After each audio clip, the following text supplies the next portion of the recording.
الحمد للہ وحدہ والصلاة والسلام علی من لا نبی بعدہ وعلی آلہ واصحابہ اجمعین اما بعد فاعوذ باللہ من الشیطان الرجیم بسم اللہ الرحمن الرحیم قل ان الموت الذی تفرون منہ فإنہ ملاقیکم ثم تردون الى عالم الغیب والشہادہ فینبئکم بما کنتم تعملون بسم اللہ الرحمن الرحیم کل نفس ذائقۃ الموت وانما توفون اجورکم یوم القیامہ فمن زحزح عن النار وادخل الجنۃ فقد فاز بسم اللہ الرحمن الرحیم کل من علیہا فان ویبقى وجہ ربک ذو الجلال والاکرام بسم اللہ الرحمن الرحیم رب اشرح لی صدری ویسر لی امری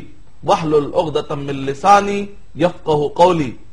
میں جناب مدر قادری صاحب کا اور میرے سارے ناظرین کا اسلامی طریقے سے استقبال کرتا ہوں۔ السلام علیکم ورحمۃ اللہ وبرکاتہ۔ موت ایک حقیقت ہے۔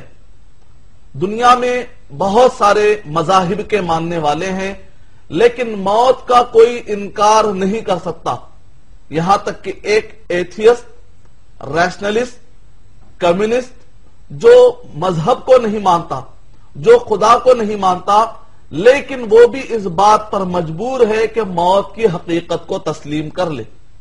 لیکن اصل مسئلہ یہ ہے کہ جب تک ایک آدمی موت کا مزہ چکھتا نہیں ہے، اس کو موت کیا ہے پتہ ہی نہیں چلتا، اور ایک آدمی اگر موت کا مزہ چکھ چکا ہے تو وہ اس قابل نہیں ہے کہ زندہ لوگوں کو بتائے کہ آخر موت کیسی ہوتی ہے۔ نتیجے میں انسان بے چارگی کی حالت میں ہے، اور انسان کو پتہ نہیں چلتا کہ روح نکلتے وقت انسان پر کیا حالاتیں بیتتی ہیں۔ تو ہم محتاج ہیں ایک ایسی کتاب کی طرف جو موت کے پیدا کرنے والے کی طرف سے نازل ہو، اور وہ اگر سچی کتاب اگر آپ مجھ سے پوچھیں گے تو وہ قرآن مجید ہے۔ تو قرآن مجید جو کہ موت کے پیدا کرنے والے اللہ سبحانہ و تعالیٰ کی طرف سے نازل کردہ ہے، اس قرآن مجید کے اندر موت کے بارے میں کافی تفصیلات ہمیں ملتی ہے۔ تو انشاءاللہ آج میں آپ کے سامنے قرآن مجید اور صحیح احادیث اور دیگر مذہبی کتابوں کے بدرود پڑھنے پر حوالے دے کر آپ کے سامنے حقائق واضح کرنے کی کوشش کروں گا۔ اور ایک اہم پوائنٹ ذہن میں رکھیے، ہم اپنی فیوچر پلاننگ کرتے ہیں، لیکن ہماری فیوچر پلاننگ انکمپلیٹ ہے۔ اگر ہم صرف 60 سالہ زندگی جب تک ہم جیتے ہیں اگر صرف اسی کی پلاننگ کرتے ہیں تو گویا کہ آپ نے اپنے فیوچر کو سمجھا ہی نہیں۔ ہمارے فیوچر میں موت بھی آنے والی ہے، ہم سب کے فیوچر میں قبر کے حالات بھی آنے والے ہیں، ہم سب کے فیوچر میں برزخ کے حالات، قیامت کی ہولناکیاں، اور اسی طرح قیامت کے حشر اور نشر کے سارے حالات آنے والے۔ تو اگر ہم اپنے فیوچر کی پلاننگ کریں تو مرنے کے بعد ہمارے ساتھ کیا ہونے والا اس کے بارے میں بھی سوچنا ہماری ذمہ داری ہے۔ تو انشاءاللہ آج ہمارے لیے بہترین موقع ہے کہ اس بارے میں انشاءاللہ ہم سوچیں گے۔ شکریہ مدنی صاحب۔ ناظرین، سب سے پہلے کالر لائن پر موجود ہیں اور انہیں پروگرام میں شامل کرتے ہیں، جانتے ہیں ان کا سوال۔ ہیلو ہیلو ہلو، السلام علیکم ورحمۃ اللہ وبرکاتہ۔ جی وعلیکم السلام ورحمۃ اللہ وبرکاتہ۔ محترم کون اور کہاں سے بول رہے ہیں؟ میں ویلور تمل ناڈو سے بات کرتا ہوں، مظہر بھائی ڈاکٹر رسول سید ناصر بات کرتا ہوں۔ جی جی رسول سید صاحب، کیسے ہیں آپ؟ خیریت سے سید ہیں؟ ناصر صاحب جی جی سب خیریت ہے؟ جی اللہ کا مظہر بھائی، احسان ہے، دعائیں ہیں آپ حضرات کی۔ اور مولانا کو میری طرف سے آداب و سلام سنانا۔ وعلیکم السلام۔ کچھ نہیں مظہر بھائی، انسان زندہ رہتا وقت جی اگر ایک جگہ دفن ہونے کی خواہش کرتا ہے، جی جی جی خواہش کرنے کے بعد مرنے کے بعد وہ اس انسان جو خواہش کرتا ہے اس کی خواہش اگر پوری نہیں ہوتی ہے دوسری جگہ دفن کر دیا جاتا ہے۔ جی یہ دفن کرنے والوں کے اوپر اس کا وبال ہے اچھا جی یا مرنے والے کے اوپر کچھ پوچھ ہے؟ یہ سوال میں پوچھنا چاہتا تھا۔ بہتر صاحب، بہت شکریہ، آپ نے ویلور تمل ناڈو سے ہمیں کال کیا۔ جی دعاؤں کے ہم خواستگار ہیں آپ سے، آپ کے بھی سوال ہمارے کا لیے جواب دعا ہم مدنی صاحب سے لیتے ہیں۔ جی، مدنی سلام۔ صاحب کیا فرماتے ہیں تدفین سے متعلق وصیت؟ وعلیکم السلام ورحمۃ اللہ وبرکاتہ۔ ابھی ایک سوال آیا ہے کہ تدفین سے متعلق وصیت کا جہاں تک معاملہ ہے، وصیت کو اسلام نے کافی توجہ دی ہے۔ اگر آپ پڑھیں گے سورہ نساء سورہ نمبر 4 آیت نمبر 11 اور 12 اور سورہ بقرہ سورہ نمبر 2 آیت نمبر 183 183 کے اندر وصیت کے بارے میں کافی تفصیلات ہمیں ملتی ہیں، اور وصیت کو پورا کرنے کے لیے ایک انتقال اگر ہو جاتا ہے تو اس میت کے جو 4 حقوق ہوتے ہیں، پہلا حق یہ ہے کہ اس کے مال میں سے تجہیز و تکفین کے جو اخراجات ہوتے ہیں وہ نکال لیے جائیں۔ پھر اس کے بعد دوسرا مسئلہ آتا ہے جو قرض ہوتے ہیں ان قرضوں کو ادا کر دیا جائے، اور تیسرا یہ ہوتا ہے کہ جو وصیت ہوتی ہے اس وصیت کو پورا کیا جائے۔ چوتھے مرحلے میں یہ ہے کہ ترکے کا مال تقسیم کیا جائے، لیکن ہم دیکھتے ہیں کہ قرضہ باقی رہتا ہے، وصیت باقی رہتی ہے، اس سے پہلے ہی لوگ ترکے کو بانٹنے کی بات کرتے ہیں، کوشش کرتے ہیں۔ جہاں تک وصیت یہ ہے کہ فلاں جگہ پر تدفین ہونے کی وصیت کی جاتی ہے، تو ایسے وقت پر اگر جو ورثاء ہیں اور جو اقربا ہیں جو زندہ ہیں، اگر ان کے پاس قدرت بھی ہے، پھر بھی اگر وہ لوگ وصیت پوری نہیں کرتے تو ایسے وقت پر ان کے لیے مناسب نہیں ہے، کیونکہ اصل جو وصیتیں ہوتی ہیں وہ وصیتیں ہوتی ہے جس کی وہ طاقت رکھ سکے، لیکن بعض اوقات عذر کی بنیاد پر یا ہے کہ جہاں پر وصیت کی گئی وہاں پر اتنی بارش پڑی کہ وہ زمین اس قابل نہ رہی، تو ایسے وقت پر سورہ بقرہ کے اندر بتایا گیا آیت نمبر 183 کے اندر وصیت میں تبدیلی بھی کی جا سکتی ہے اگر شریعت گنجائش دے۔ تو بہرحال اس روشنی میں آپ نے جو سوال کیا ہے، مجھے پتا نہیں کہ وہاں پر حالات کیسے پیش آئے۔ 2 حالات بھی ہو سکتے ہیں کہ وصیت بدلنے کی تک بھی گنجائش ہے اگر وہ شریعت سے ٹکرا جاتی ہے وصیت، یا ہے کہ وصیت پورا کرنے کے لیے شرعی اعتبار سے کچھ ایسا عذر لاحق ہو جائے تو ایسے وقت پر وصیت پوری کی جانا ضروری نہیں ہے۔ ایگزیکٹ وہاں پر کیا حالات ہے مجھے پتا نہیں ہے، جنرل میں نے آپ کو اصول دے دیا، اس کی روشنی میں آپ مسئلہ حل کر سکتے ہیں۔ امید کہ آپ کا جواب مکمل ہو۔ شکریہ مدنی صاحب۔ ناظرین اور ایک کالر لائن پر موجود ہیں، جانتے ہیں ان کا سوال۔ ہیلو، السلام علیکم ورحمۃ اللہ وبرکاتہ۔ جی وعلیکم السلام ورحمۃ اللہ وبرکاتہ۔ جزاک اللہ خیر شیخ، آپ لوگوں کا بہت بہت اچھا دینی ماحول بنا کے جو قرآن سنت کی روشنی میں جو ہے تو آپ لوگ پروگرام شروع کر رہے ہیں، جس کے لوگوں کے لیے کافی فائدے مند ثابت ہو رہا ہے، شرک و بدعت سے کافی دور رہ رہے ہیں لوگ۔ اللہ آپ کو جزائے خیر دیے دنیا اور آخرت میں۔ جی آمین۔ اور ایک سوال ہے جی کہ انڈیا کے اندر جب میں شہر جگتیال کا رہنے والا ہوں، کریم نگر ڈسٹرکٹ صوبے آندھرا پردیش کا۔ جی آپ کا اس میں گرام فی الوقت میں سعودی عرب حال سے بات کر رہا ہوں۔ میت کو دفنانے کے بعد میں لوگ جو ہے تو ہندوستان میں جی کیا کرتے ہیں، سورہ بقرہ پڑھتے ہیں، سورہ فاتحہ پڑھتے ہیں، سورہ بقرہ پہلی رکو اور آخری رکو، اور پلس جو ہے سو قل اللہ قل اعوذ برب الفلق پڑھ کے دعا کرتے ہیں، کیا یہ جائز ہے کیا؟ اور ایک سوال ہے کہ مرنے کے بعد لوگ جو ہے سو قبر پہ جا کر جو ہے سو یعنی آپ قبر درگاہ پہ نہیں، وہاں پر جا کے پھول چڑھا کے وہاں اس کی میت کے ایصال ثواب کے لیے جو ہے سو سورہ فاتحہ اور سورہ بقرہ پڑھتے ہیں، کیا اس سے جائز ہے کیا؟ بہتر بھائی، آپ نے اپنا نام پوشیدہ رکھا، بتایا نہیں۔ اچھا، نام میرا محمد صابر ہے، صابر سعودی عرب حال سے بات کر رہا ہوں۔ ایک حدیث کی وضاحت چاہ رہا ہوں میں۔ جی ایک شہید الشہداء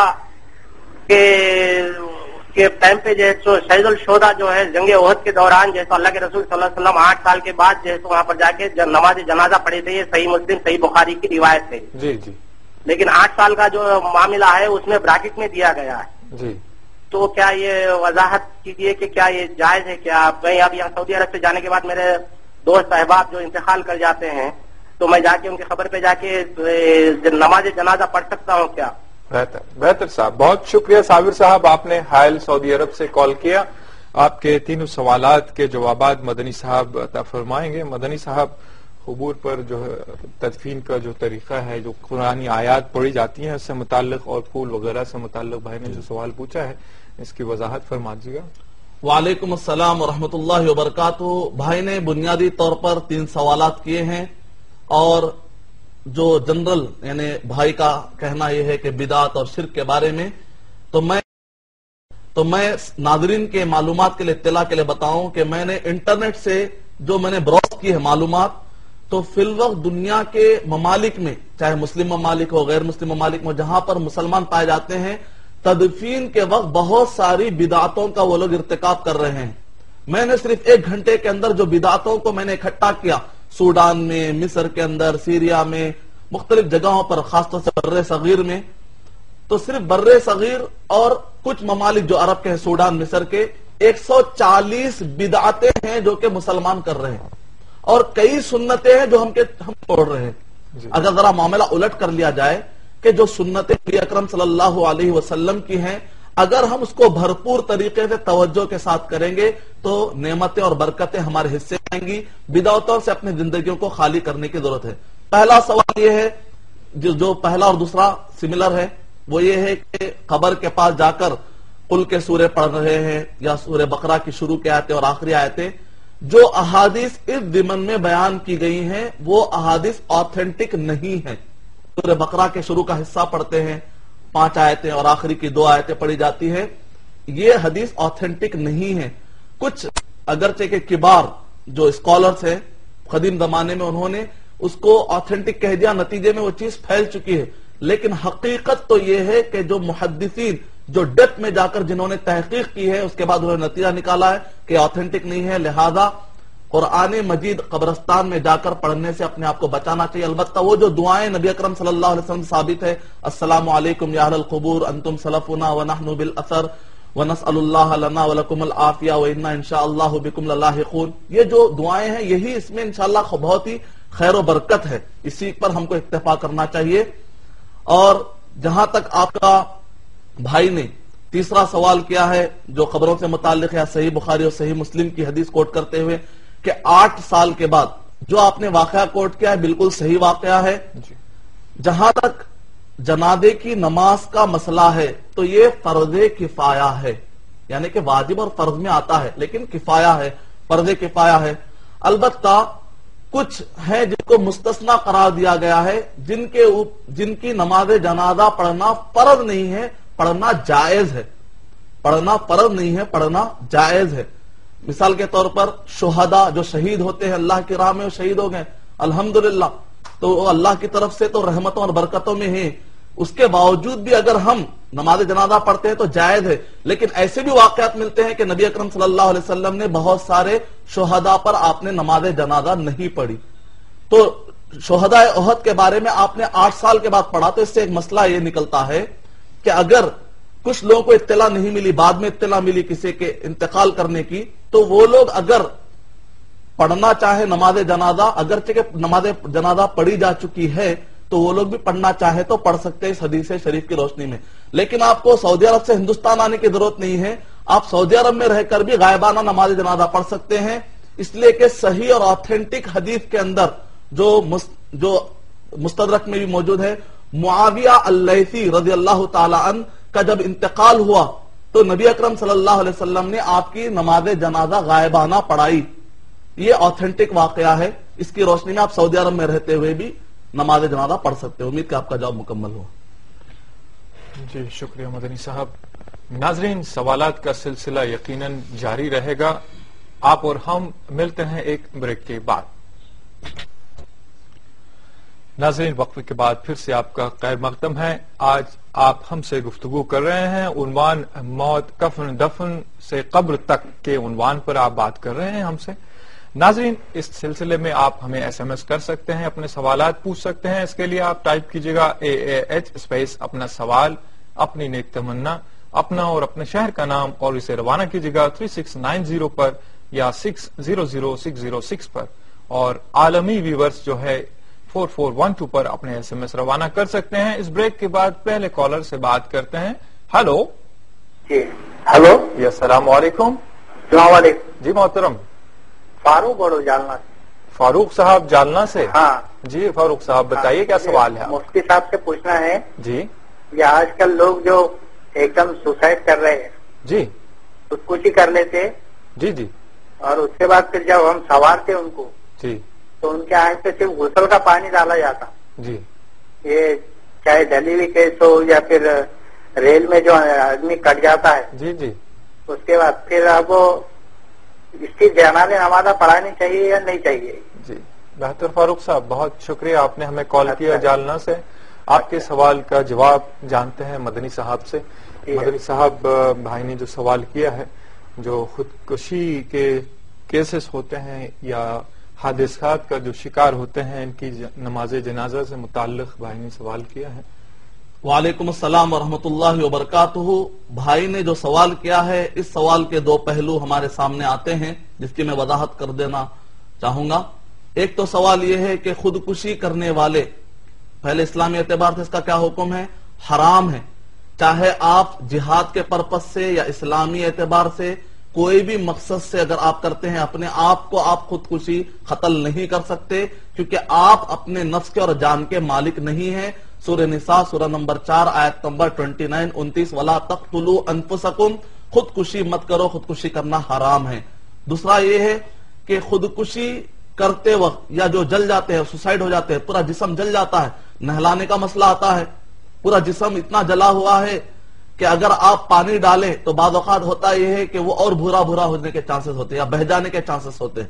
تو ایسے وقت پر جسم کا وہ حصہ جو جلا ہوا نہ ہو، بالکل ثابت ہو، تو اس کو آپ کپڑے سے پوچھ دے سکتے ہیں، ایک معنی میں وہی غسل ہو جائے گا۔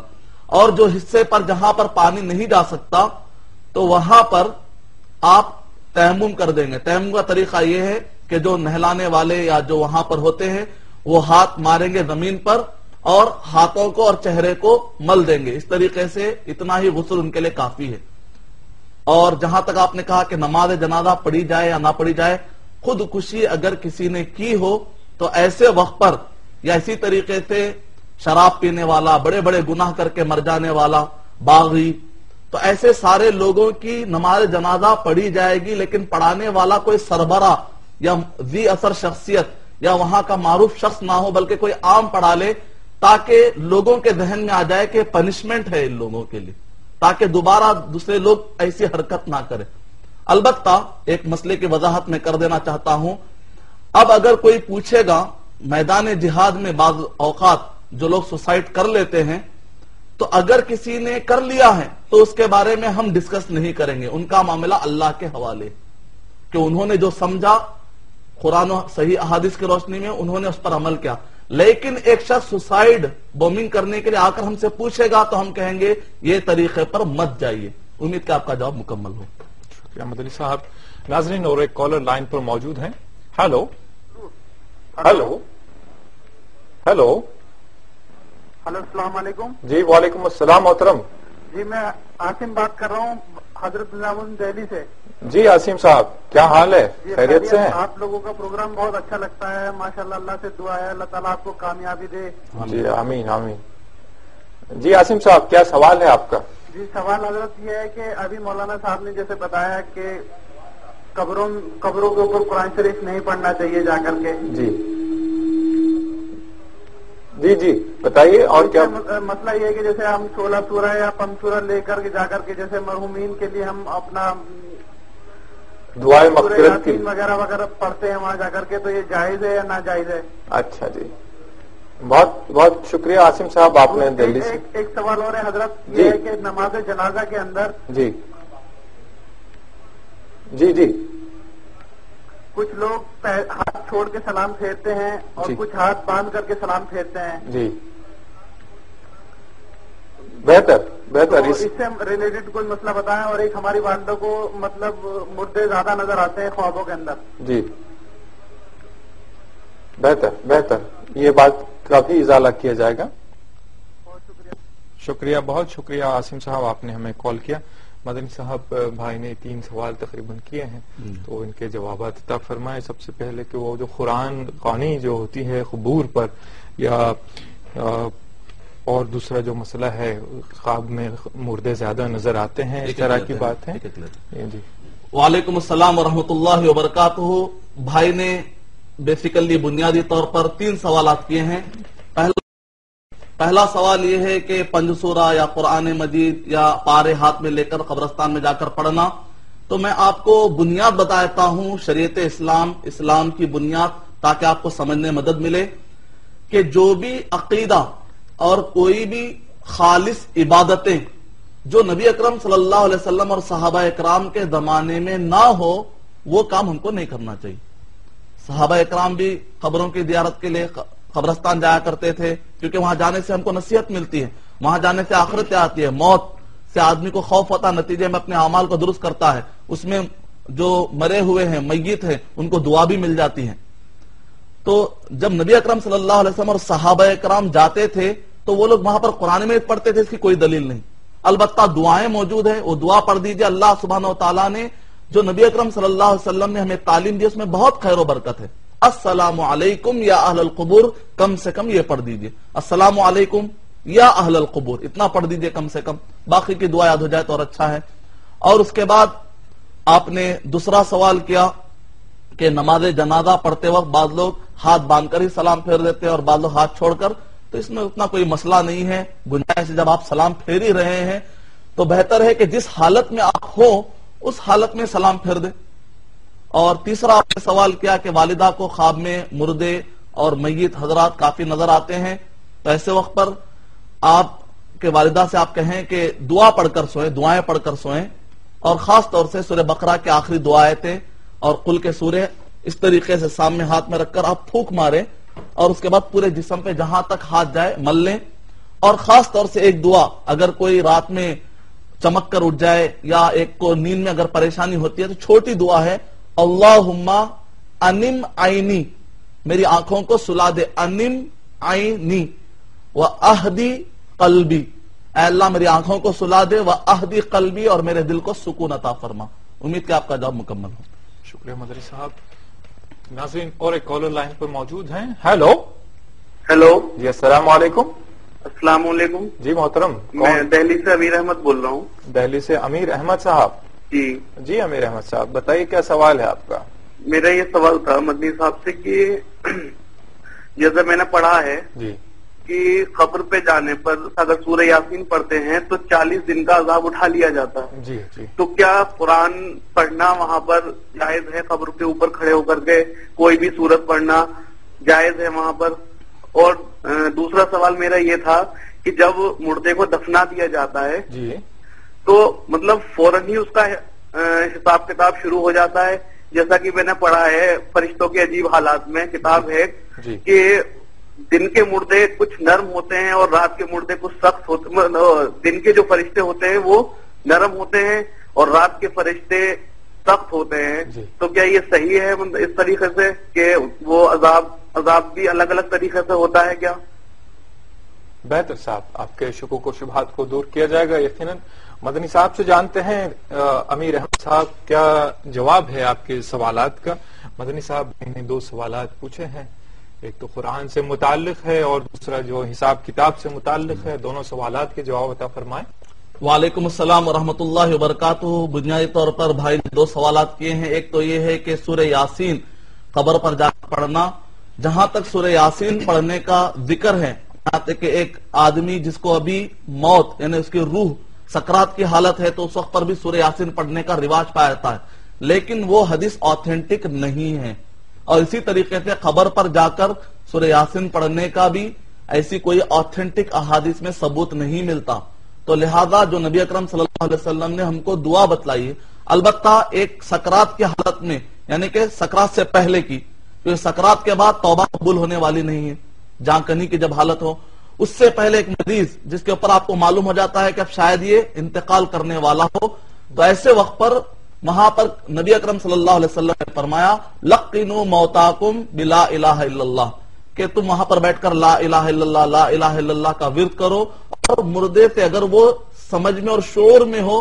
تو اس کو آپ کہہ بھی سکتے ہیں کہ لا الہ الا اللہ کہو، لا الہ الا اللہ کہو، کیونکہ نبی اکرم صلی اللہ علیہ وسلم نے فرمایا کہ ایک آدمی اگر انتقال کے وقت لا الہ الا اللہ کہہ لے اور اس کی زندگی کا عمل الحمدللہ اچھا رہے تو اس کے حسن خاتمے کی علامت ہے اور وہ جنت میں داخل ہو جائے گا۔ سبحان اللہ۔ تو یہ تو سوال ہے یہ سورہ یاسین کے بارے میں آپ نے جو کہا، اور ساتھ میں آپ نے دوسرا بھی سوال کیا ہے فرشتوں کے حساب فرشتوں کے حساب سے، دین اور رات کے فرشتوں سے متعلق بالکل، یعنی کہ یہ کہ جب روح لی جاتی ہے تو رات اور دن کے فرشتوں کا ایسا کوئی صحیح احادیث اور آتھینٹک احادیث میں نہیں ہے، البتہ یہ ہے کہ میت کے حساب سے فرق پڑے گا، اگر جو انتقال ہونے والا جو میت ہے وہ اگر صالح ہو، نیک ہو، مسلم اور صالح ہو، لیکن ایک مسلم ہے لیکن فاجر اور فاسق ہے، گنہگار ہے، اور اسی طرح ایک غیر مسلم ہے، تو ایسے وقت پر احادیث میں بتایا گیا ہے کہ دو کیٹیگری کے لوگ ہوں گے،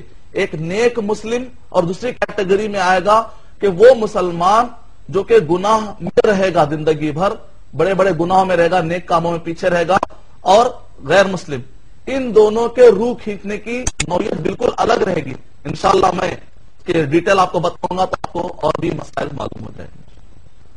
اور ٹھیک ہے، فرشتے دن رات کا تو یہی بتا دیا۔ ٹھیک ہے ناظرین، اور ایک کالر لائن پر موجود ہیں، جانتے ہیں ان کا سوال کیا ہے۔ ہیلو ہیلو، ہاں ہیلو، جی السلام علیکم۔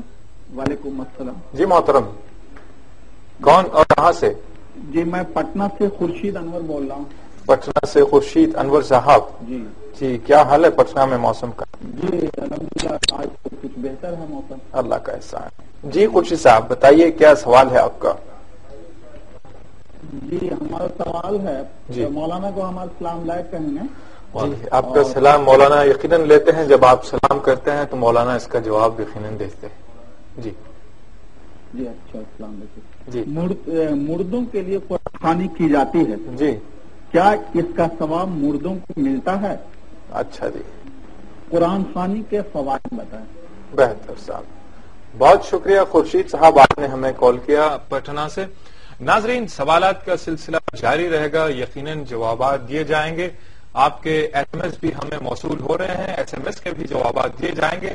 پھر بھی آپ ایس ایم ایس ہمیں روانہ کرنے کے لیے ٹائپ کیجیے گا AAH اسپیس اپنا سوال یا اپنی نیک تمنا، اپنا اور اپنے شہر کا نام، اور اسے روانہ کیجیے گا 3690 پر یا 600606 پر، اور عالمی ناظرین ہمیں 4412 پر اپنے ایس ایم ایس روانہ کر سکتے ہیں۔ تو ناظرین، بھائی کے سوال کا جواب ہم دیں گے، لیکن لیتے ہیں ایک چھوٹا سا بریک۔ ناظرین، وقفے کے بعد پھر سے آپ کا خیر مقدم ہے پروگرام آپ اور ہم میں۔ وقفے سے پہلے بھائی نے، خورشید صاحب نے پٹنہ سے کال کیا تھا، مردوں کے لیے قرآن خوانی اور ایصال ثواب سے متعلق پوچھا ہے، اور اس سوال میں ایڈ کرتا ہوں، مدنی صاحب وہ منظر بھی بتائیں یا ہولناکی بتائیں جو موت سے پہلے آتی ہے یا موت کے بعد جو میت پہ طاری ہوتی ہے۔ وعلیکم السلام ورحمۃ اللہ وبرکاتہ۔ بھائی نے جو سوال کیا ہے ایصال ثواب سے متعلق، اسلام میں بنیادی طور پر دو کانسیپٹ پائے جاتے ہیں، ایک ہے ثواب جاریہ اور دوسرا ہے ایصال ثواب۔ کئی لوگ اس دونوں میں فرق نہیں کر پاتے، اور اس کے کچھ اصول اور ضابطے ہیں جو شرعی اعتبار سے پورے کرنا ضروری ہے۔ ثواب جاریہ کا مطلب ہوتا ہے کہ ایک انسان مرنے سے پہلے اپنے لیے ثواب جاری کر کے جاتا ہے، اس میں وہ انسان خود اپنے لیے جاری کر کے جاتا ہے۔ مثال کے طور پہ اگر وہ علم والا ہے تو اپنے علم کی اتنی باتیں پھیلا دے گا، اتنے شاگرد بنا دے گا، اتنے کیسٹ اور اتنی کتابیں، مرنے کے بعد بھی وہ کتابیں پڑھی جائیں گی، اس کو ثواب ملے گا۔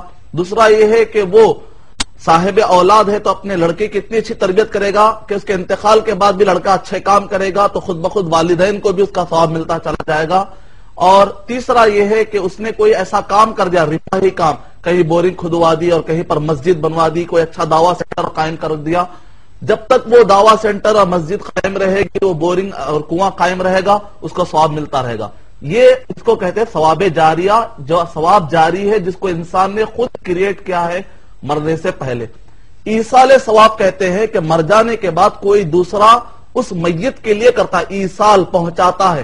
اب یہ پہنچانے کا جو کانسیپٹ ہے اس کو اچھی طرح سمجھ لیجیے، لاجیکل، کون سا کام ہے جو پہنچتا ہے نہیں پہنچتا ہم کو نہیں معلوم، کیونکہ ثواب جو اڑ کر تو نہیں جاتا اور ہم کو نظر تو نہیں آتا، تو ظاہر بات ہے ہم کو پتا نہیں چلتا کہ یہ پہنچے گا کہ وہ پہنچے گا۔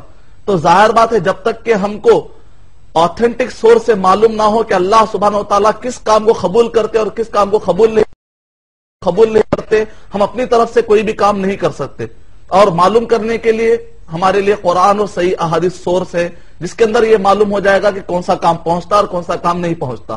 جب ہم قرآن اور صحیح احادیث کا مطالعہ کرتے ہیں تو ایصال ثواب میں پہنچانے میں جو آتا ہے، سورہ حشر نمبر 59 کے آیت نمبر 9 کے مطابق دعائیں پہنچتی ہیں، مومن کی، مسلمان کے لیے دعائیں پہنچ جاتی ہیں۔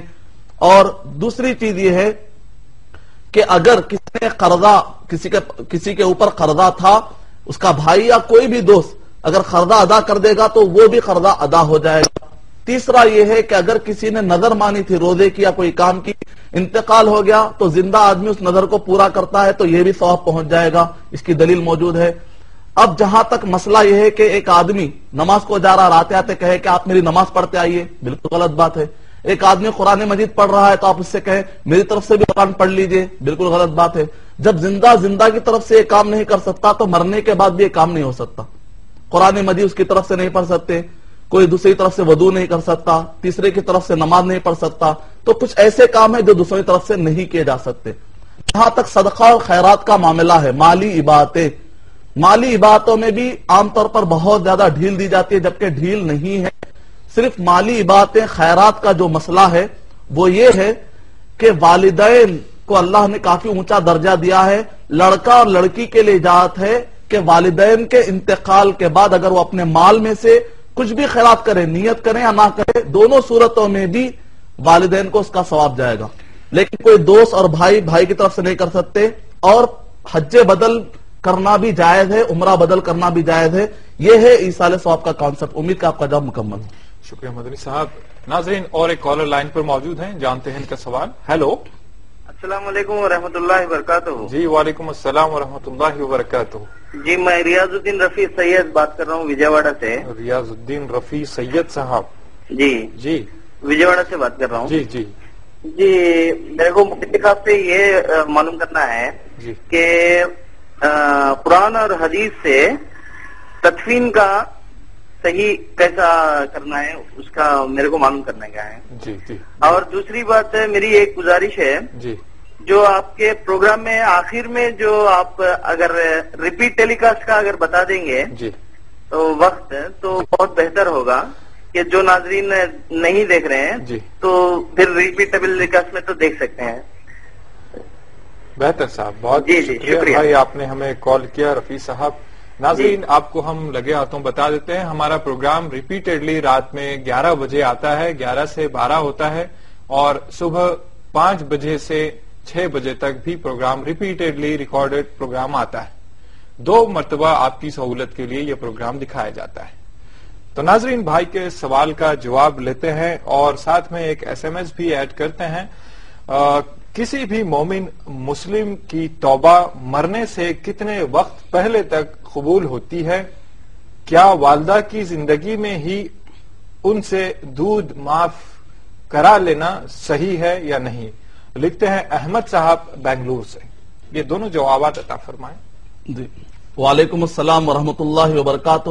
بھائی نے جو سوال کیا ہے تدفین سے متعلق، بڑی خوشی کی بات ہے کہ نوجوان اور آج ہمارے لوگ تدفین کے بارے میں پوچھیں، کفن کے بارے میں پوچھیں، نہلانے کے بارے میں پوچھیں، کیونکہ ہم دیکھ رہے ہیں کہ نہلانے سے لوگ کترا رہے ہیں، غسل دینے سے میت کو، جبکہ بہت بڑا ثواب ہے۔ کفن دینا بھی بہت بڑی فضیلت ہے، دفنانا بھی بہت بڑی فضیلت ہے۔ عام طور پر ایک مخصوص علماء کرام یا دینداروں کو حوالے کر دیتے اور عام نوجوان بس بیٹھے ہوئے اور گفتگو کرتے رہتے، بہت بڑا اجر ہے۔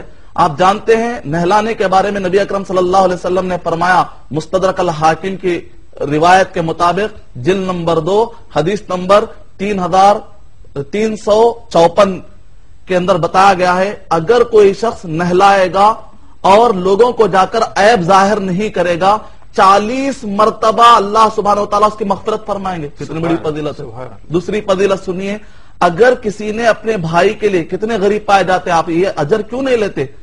حالانکہ کفن کی زیادہ قیمت نہیں ہوتی، اگر کسی نے کسی کے میت کے لیے کفن کا انتظام کر دیا تو اللہ سبحانہ و تعالیٰ قیامت کے دن سندس اور استبرق، جو بہترین ریشم ہے دنیا میں، کسی آنکھ نے اس کو دیکھا نہیں ہوگا، کانوں نے اس کے بارے میں سنا نہ ہوگا، دلوں میں کبھی ایسا خیال نہیں آگا، اتنا اس بہترین ریشم اللہ سبحانہ و تعالیٰ اس کفن کے بدلے میں پہنائیں گے اس شخص کو۔ تیسری فضیلت سن لیجئے تدفین کے بارے میں، اللہ سبحانہ و تعالیٰ کہہ رہے ہیں، نبی اکرم صلی اللہ علیہ وسلم ارشاد فرما رہے ہیں، جس کسی نے بھی کسی مسلمان بھائی کو اور تدفین کرنے میں مدد کی، اللہ سبحانہ و تعالیٰ جب وہ قبر میں جائے گا دفنانے والا، تو قبر کے اندر اللہ سبحانہ و تعالیٰ اس کے لیے بہترین ٹھکانہ بنائیں گے اور عذاب سے اس سے بچاتے ہوئے جنت تک اس کو سکون کی نیند میں رکھیں گے اور نعمتوں میں رکھیں گے۔ جہاں تک تدفین کا طریقہ ہے، جیسا کہ میں نے کہا 140 بدعتیں ہو رہی ہیں تدفین سے پہلے اور اس کے بعد ملا کر۔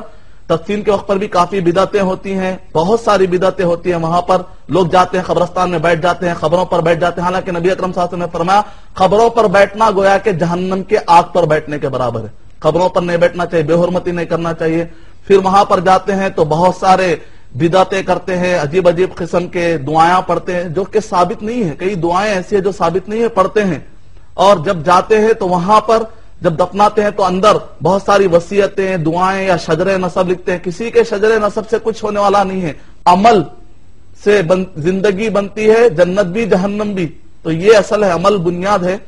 اور جب دفنایا جاتا ہے تو پائنٹی کی طرف سے داخل کیا جانا چاہیے، جس کے اپنے تفصیلات ہیں.